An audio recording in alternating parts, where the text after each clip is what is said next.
Good morning, folks. It's Monday, and you know what happens on Monday? We have the Monday morning beef with Jules. Good morning, Jules. Good morning. How are you doing? I am so crestfallen because I wasn't a part of your birthday festivities. Yeah, don't worry. We're still celebrating today. I didn't get any cake on Friday. I get share. No, I would like to make you know that Cherie said you told her do not bring any cake for me. That is an untruth. Okay. She the greedy of my piece of cake.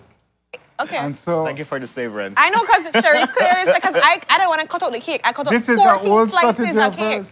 This is an old strategy of hers. And if She's a you may really cake want hoarder. cake too as well, there was like a whole table of cake too, Jules. I won't feel like be you never rude. wanted enough. I won't be rude. I expect a little courtesy to be shown. So he want you knock on the door. You know, the opportunities not come that way, and you have to go get there. You have to go get there. I missed out. No, but happy birthday and Thanks, Jules. welcome to 33. Welcome. It's downhill from here. Really? Oh, He's such a beacon of hope and light, isn't he? Like, honestly. yeah. Yeah. Yeah. All the best is behind you now, bro. Okay. Well, you know what, Jules? I hope you're prepared today. Also, I brought my tennis. Oh boy.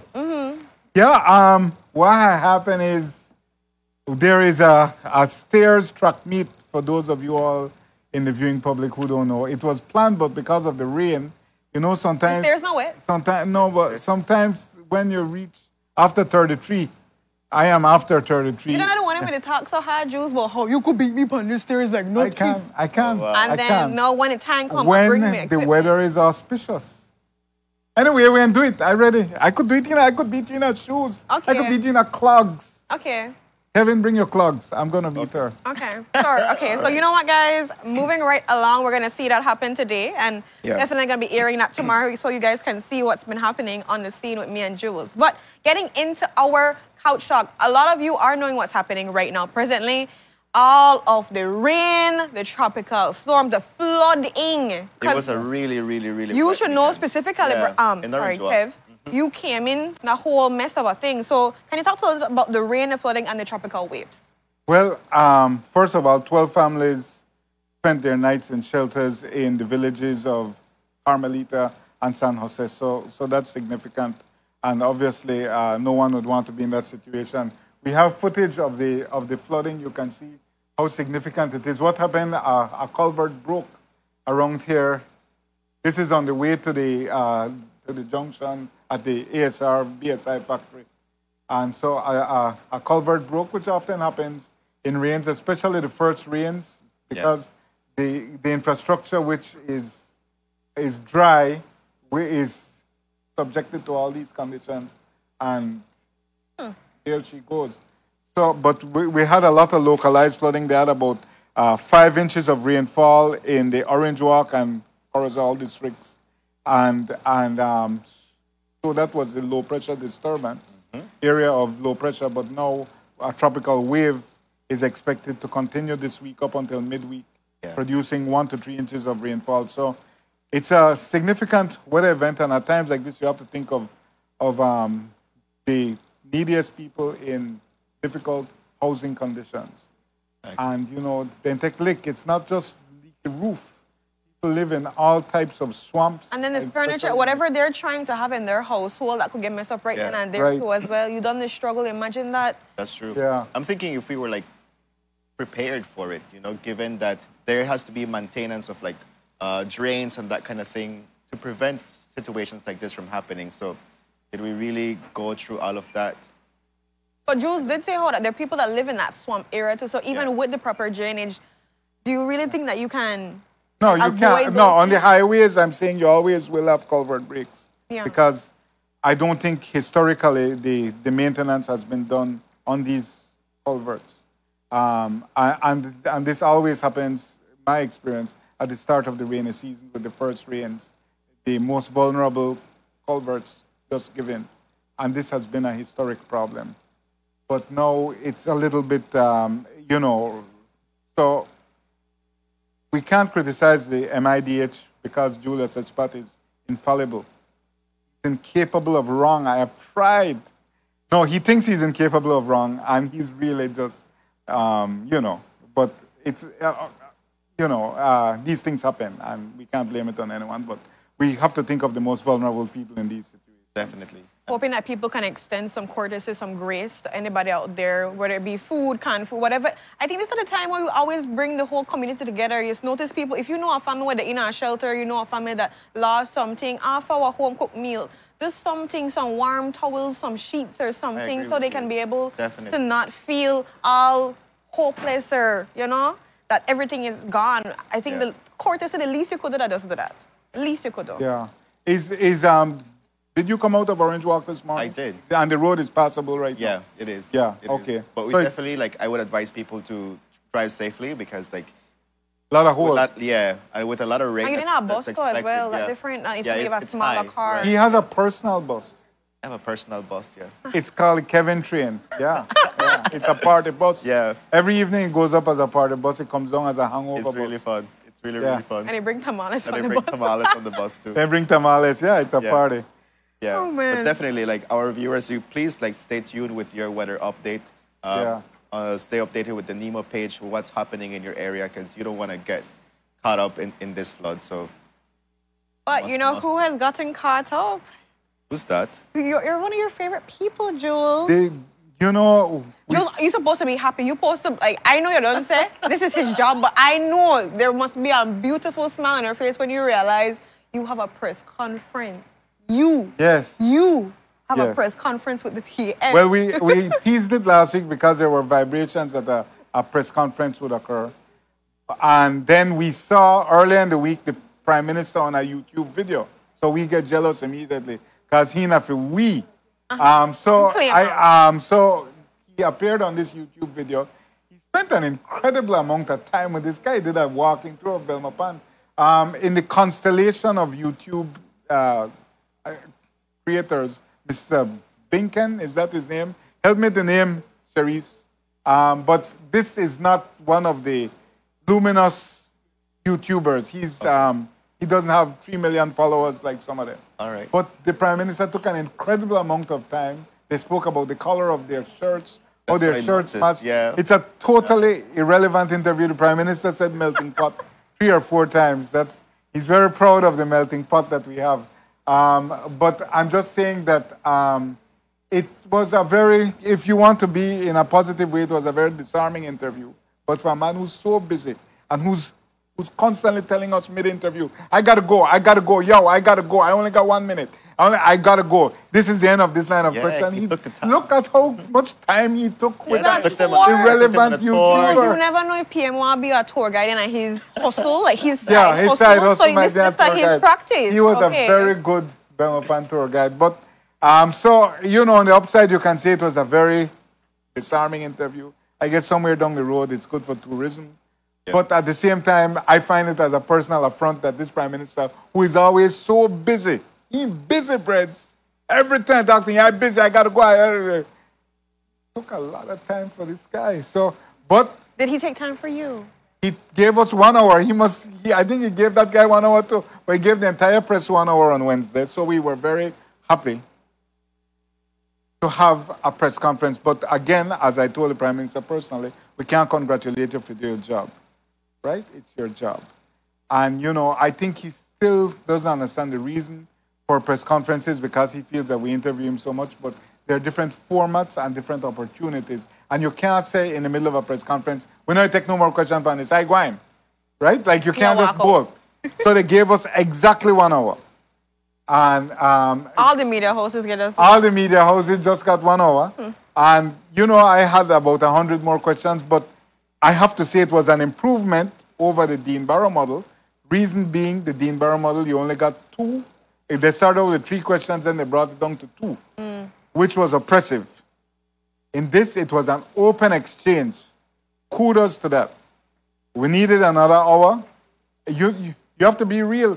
AMLO has 2-hour press conferences every day on a daily basis. Wow. Why does he do that? Because this is how a democracy works. Yeah. And it's not that anybody's saying, wow, you have press conferences every day. They're your job. You have to brief your shareholders, your employers every day. And like the reason why I feel like he thinks that you guys pressure down on the interviews all the time is because you know how press conference. If you had a regular, at least 3 times in a week what press conference. Just make we know what happened or Yeah, something we're along lucky this. we get Or at 3 least, times a year. or at least a weekly Weekly briefing. brief, I think yeah. that would have helped. Because when you go and see him, that because you did try press for know what happened, tell me what Right, happened, right, give me some right. updates. So Exactly. that's the reason I feel like you guys breathe down your throat a little bit to try and Yes, get the information. I He get don't that, get yeah. it. Yeah, because he worked for we. But he You think the other way around. he sometimes. thinks that the other way around. So we had the press conference, and I guess the most telling moment in the press conference for me was the opening because, without being insulting, the Prime Minister had to read where he is going. The Prime Minister had to read his itinerary, where he's going and why. Okay. I understand he's going to a lot of places, and I have my own comment on that. But he had to read where he is going, and so he had to. I'm saying it's like you're going to these places for a reason, bro. Like you You're don't have supposed to know? Like it's like you get the immigration, sir. What's your business here in the U.S.?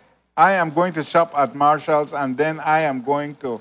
I'm just saying, yo. You have to know where you're going and why you can't read that off Even on the paper. man have a lot in Yeah. mind, you understand? Anyway. That's so much trips and so much flights. You know? Yes, but that's kind of rough when you have to read your itinerary. But indeed, so much trips and so much flights. And I think that it's too much. I think that, of course, as he said, they really want me to come. Of course they want you to come. You're the belle of the ball. You're the belle of the ball. But you can't go every place. You have a country to run. So he's going to 3 continents, 3 weeks, I think 4 or 5 countries. It's called the power of no. Yeah.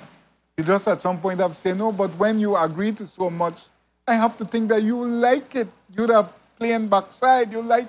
You like being on Yes, the plane. but whenever he says he doesn't, and that it's very exhausting, I can imagine. But he agreed to a lot of places that I think you can send someone else to.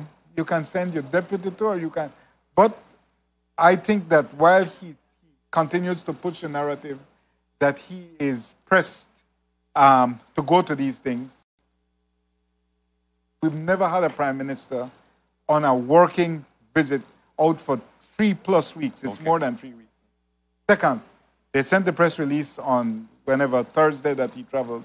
They did not say who is in the delegation. We found out by accident that Alan Pollard, the deputy mayor, is in the delegation. So that means he's going to Europe and to Africa with Rwanda, with the prime minister. I'm just saying, we need to know who's in contingent and who's paying, right? Because the prime minister said that a lot of these trips are being paid by the sponsors and they're paying him to go. That's good. That's as it should be. We're on a travel ban. The government is on a travel ban, although I don't think it's widely observed. I'm just saying, we need to know who's in the delegation. It's not a private party. We need to know who's And that's public information. We Yeah. need to know what That's happened. public information. And we want to Just know who they announce- pay to as well, Like, because just- all of yeah. them And catch it's also flights, good and to I know want to like who's going, so who they you pay know for how flight. relevant is their attendance, what are they going to Exactly. contribute to the Exactly. Yes, meeting, Kev. and then what just comes basic out of it. disclosure. I So agree. that has to that has to improve. But at the press conference, something came up that really is a pressure point for me, which is radical transparency. Right? You know what I believe in. Show with a smart stream. I don't believe you. Right. I don't believe no. Front time. Whenever a You government have says trust we're issues. spending something on something, I don't believe you. I want to see it. Okay. I want to search it. Yeah. There is a thing called Smart Stream. It's not for you. I am saying that the Prime Minister, the government has announced that they spent $277,000 on the Courtney Coy law firm. Fine. The UDP disputes that figure. My point is we need to see the Smart Stream because I cannot take your word.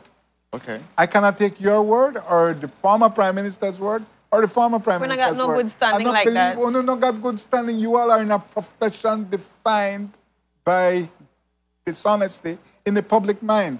Your profession is defined by dishonesty and distrust. Yeah. How am I to trust you when you're saying, I'm spending so much on this? Run the Smart Stream. They're not for you. So the receipts, right? It's not so hard, Just I tell her, bombard them with information. Just get a lot, so you don't feel confused by all the numbers, but at least you don't have it figure through. Make sure you take the whole team, everybody to get one least section for try to go through because there's so much. But I've already gotten Shine to agree that in the faraway future when he becomes prime minister, I may not be around because it may take so long. but he's saying here open a smart stream, which I don't believe. But I'm saying there should be a limited opening of the smart stream. I understand that it's not a system that is for non-users because it has a very specific knowledge that you need, but we can be trained. And I'm saying that you can give us some level of access. Yeah. You can allow us to search. It's our job. It is our duty, and it is the public's right to know. You understand a right? A right is non-negotiable. Yeah, I agree. Right? And a duty, it's our duty to give them, to exercise that right on their behalf. Yeah, share that information with the viewers. So we continue to push for radical transparency. And along that line, that same transparency issue, we had the unbelievable double drownings last week in Pine Ridge. Yeah. And I am saying that could have been avoided. A life, at least one life could have been saved by dissemination of public information. When an accident, drowning, when something like that happens, send it out immediately. The police and the forestry department, you are duty-bound to see this as a priority.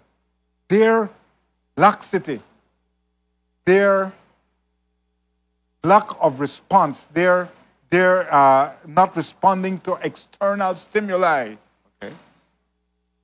made the second child die. I'm putting that on them.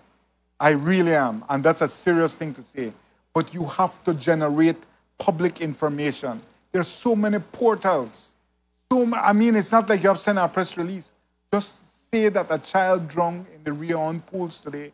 Public is advised to exercise great caution. And I will allow anybody that was taking a trip the next day or that same day, or whatever it is, to be a lot more cautious. I have never thought you could drown in Rion pools.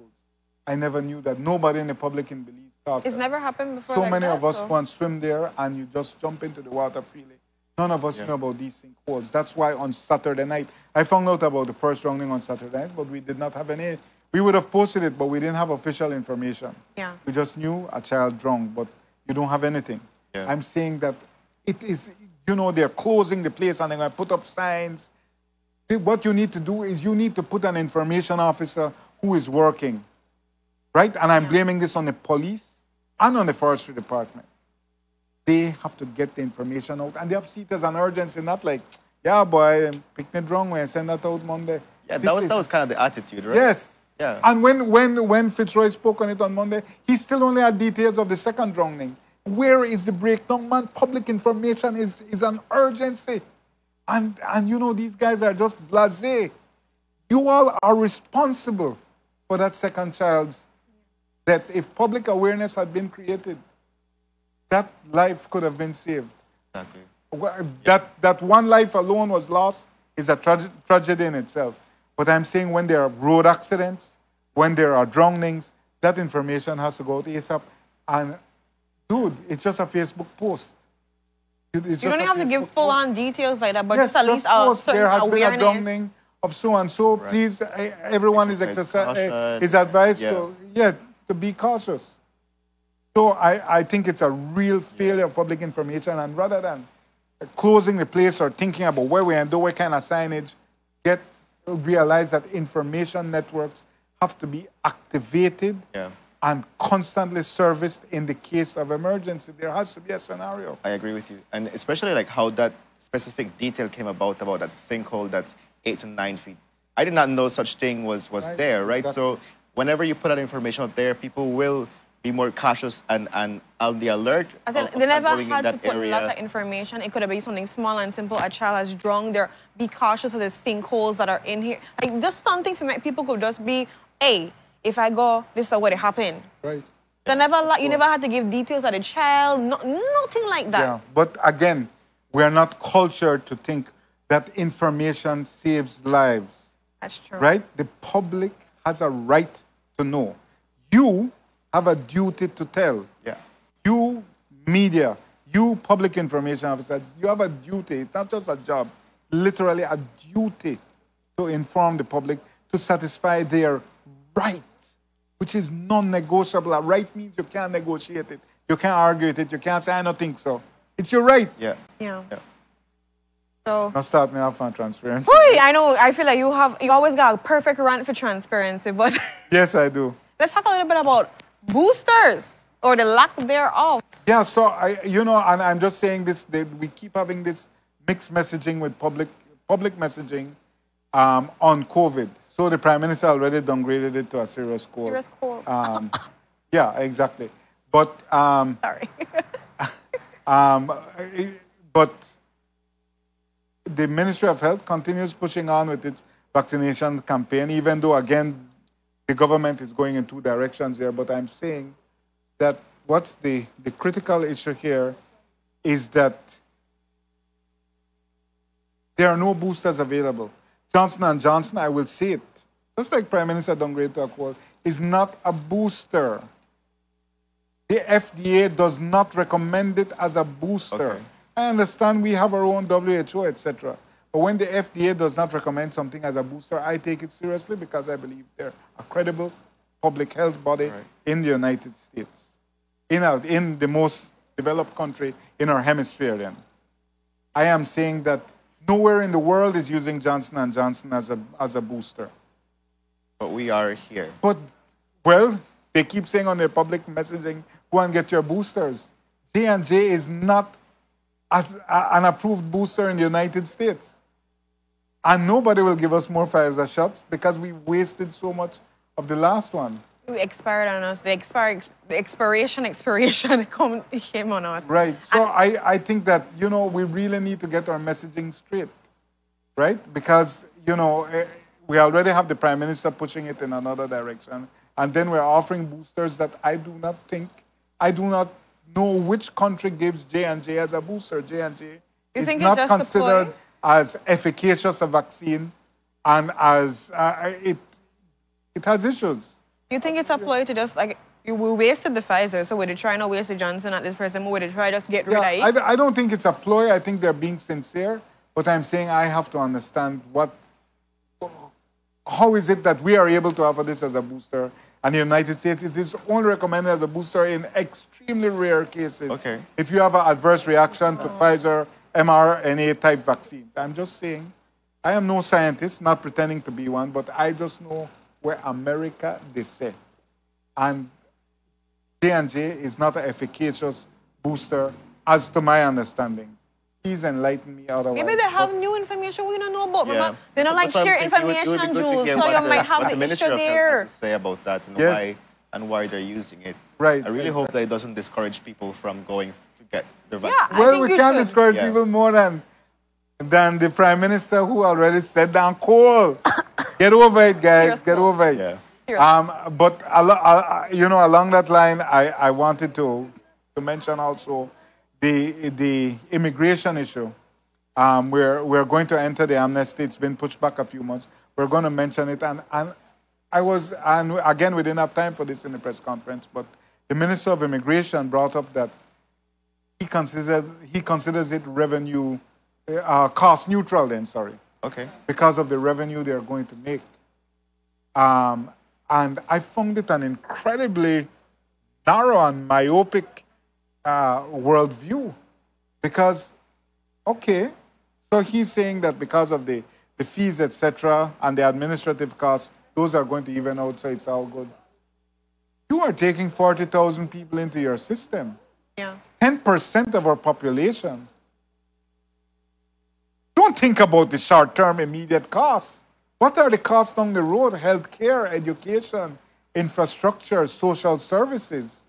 That's the real cost you have to comprehend. Belize has changed so thoroughly because of the first immigrant inflow in the early 80s in concert with the United Nations High Commission on Refugees.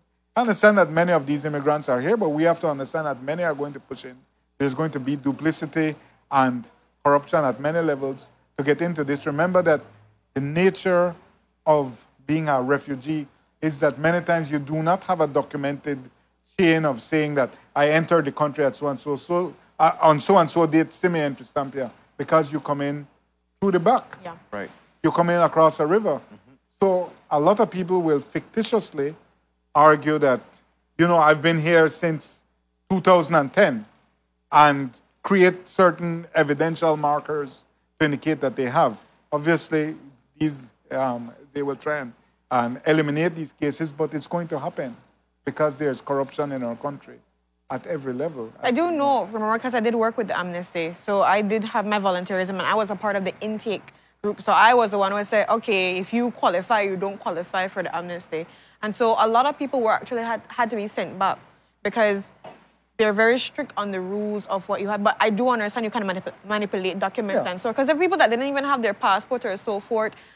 They were going really by your schooling, you know, your work permits, these things had, and then if you had work, they had a couple people who had like passport, well, look like them, and they go through some struggles, like you're eating or something like that. But all of these things, if they did not qualify, they were sent back for the group that I was dealing with for the 2 days, because I did Saturday and Sunday.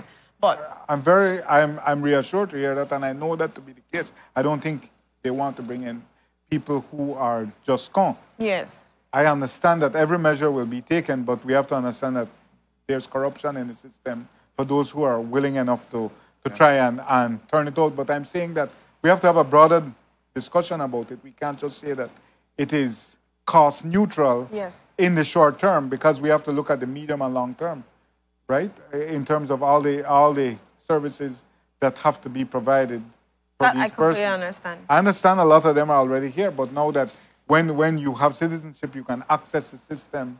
And a lot of them, their children are not in school. Like they were in school, but they came out of school. And so even like the access to education and stuff like that, definitely something where the children are working at a very young age because of not having documents and so forth. You know, what I'm thinking is something that's taking place right now is a census.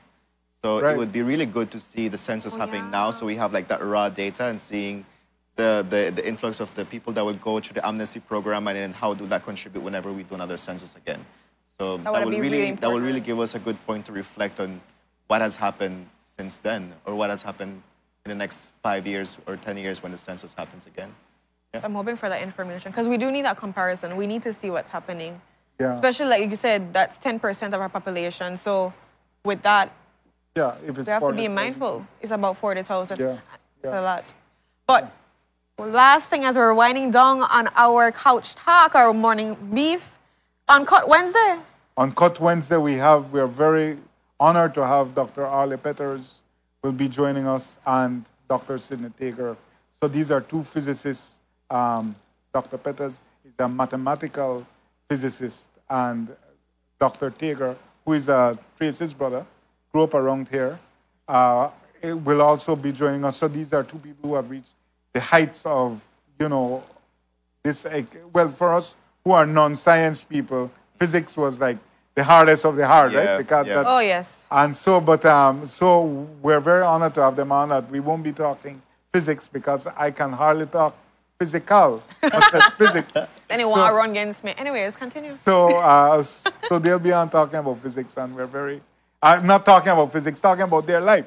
Dr. Arlie Petters has an incredible story, from a little boy in Dangriga in the 60s, to the heights of Duke University, and now he's NYU Abu Dhabi. And so, it's just a really inspiring, want to have a really inspiring show to have them tell their stories and how, anything is possible if you really put your mind to it. You don't have to have their mind, which is obviously very gifted, but that if, I don't want to sound like a terrible cliche, but your grasp needs to exceed your reach, because, students feel very trapped by their trappings or their surroundings and their circumstances. And people exceed that all the time. They do the impossible. And you have to have that will and that discipline. That's one thing. Like, I've watched it so many times. You don't necessarily need talent just to start off, but you need to have that discipline to get up and put in that work. But I do know there have been some young people that were really excited about, the past conversations you've been having, and they're like, I like this form of Jews, on a lighter note. The drill people, as much make people walk off. But they're getting substantial information still. Yeah. So look at you, Jules. You do have a little bit of hope and light in you. All the politicians, because they are rated C for that terrible word. We won't say that on TV. We're trying to get them to be rated A for accountable, B for brave, but they want to be rated C for coward, chicken.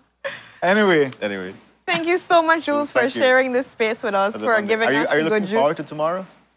Yes, I am. It's It's you a know, whole year. A yeah, whole year has gone by. it's a whole year, and we sat there on the equinox 1 year ago, and I said I wouldn't be a regular presence, but here I am. Look at you. Every Monday, because it's just so intoxicating to be in the presence of you guys.